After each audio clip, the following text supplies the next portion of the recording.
via Kamal Kanwar online TV channel normal Kenya ta kon ka leer ma jadid mi kon ling leer ma tokari wecca ka juba no goro janu bañ waka yekel wuten jal ke Johnson olon kam de kene ke ma yadit ko do badana channel gaja be ke jeno te ga mi shi to kaja no dio ko jeno kana me chalat kirma yadit me ci kirma yadit la no der la donc kana la donc jen dan to bana wore leer kana me kan kono ni amre leer kana mi jiram jadid kanor online TV channel goro jeno jinde subscribe the notification bell de twine ka de sharp de ja ko pin ka ko mi ci leer ci jelin ban ci wore leer kana me ko do dana cha donc ja chala du cha quartet ni man keb de cha gwelek de ja gwele ngai kono no jen kendi nyen kontin na tinte koran tama kanware no kadoma kel ke de ni SSPDF no chala do jene shaje yene kirma yadit jawra mo chaja kwen no jen ulunya na Johnson loin kana jen wude shal kame bolmel jaram danen ne de kontin cha wude me cha ka kok la Johnson loin kana kwang chorale ko ko sha ko ngi kon diale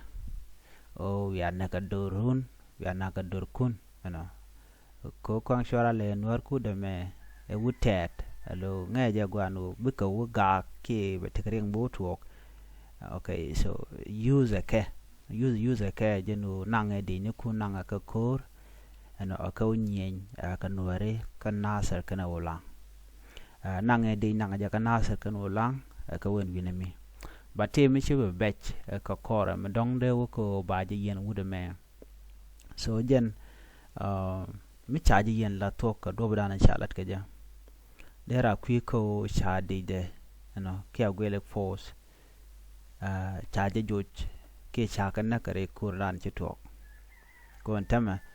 acha nyana pujeno beke ko la kana bebuga de ni wan bukan gano buga belu buga nyogolo jok bane ko ken nyogo non ka boken karen yalla ko ngode nyane jaka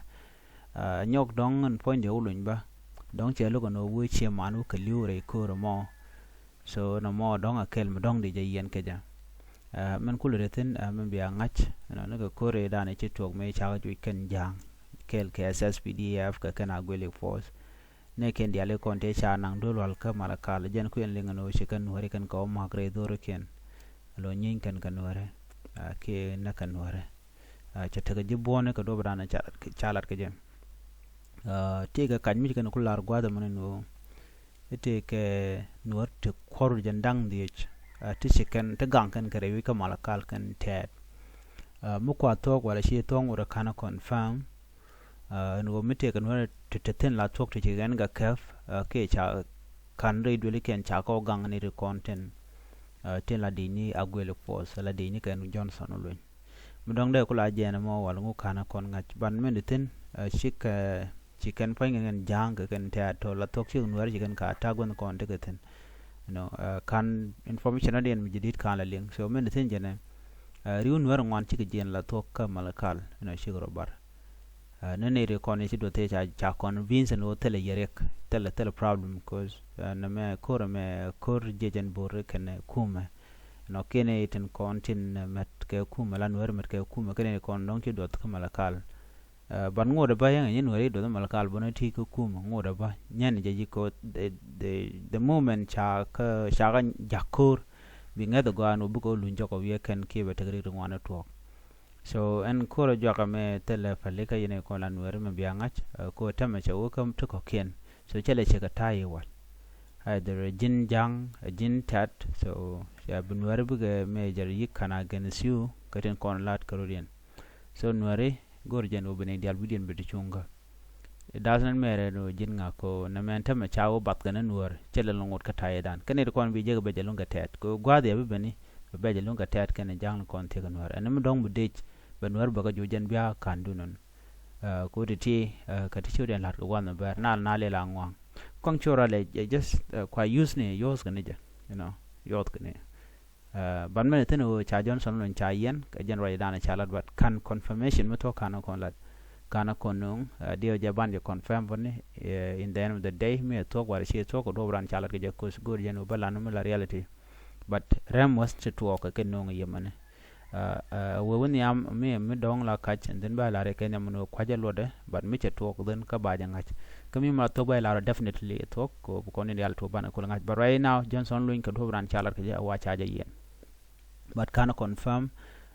comedian ko ken okay but mi cha yen okay ko ngai ko na kim ya dit ba che wur mi cha yen wal me tere wi ki juba so she new thing dai jane yen but me la ngadi jane taren tere wi ki mala kala rek dano ko ken content ba kon yar kel ga ken jang na kon no ku ken no run ba lari kaka so ko kono den panga jang ko ngudu me okay ye la reality men dong de yen ngudu me cha jogo no bi fan gag bi odak and wood Johnson Luin bi fan ga ko dak so mi che fel ko kana je dagan en fan ga ke tok ba je delien ka do bran en shawdor cha to je kim yadit ko kim yadit shawdor che to no dak jin kwang shorale wodang nuore ka nasar kap ko e de da wure wucin binami jin Johnson Luin wurgo fan ga wodaga fan ga okay ken diala content den so mi che fel wi mean that de je yigi yana kwide anyok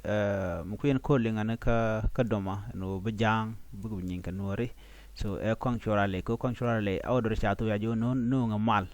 so mo ken chi mal no ba jo bara den ba kwan so she very far no de control de je controlale wo jen tam right now don't you week benang bo jok che benang bo don kan wo so we te lo che nasar che de kaf kana wala so janda an to ko no mon ban jamu de bi atema nori bom bye.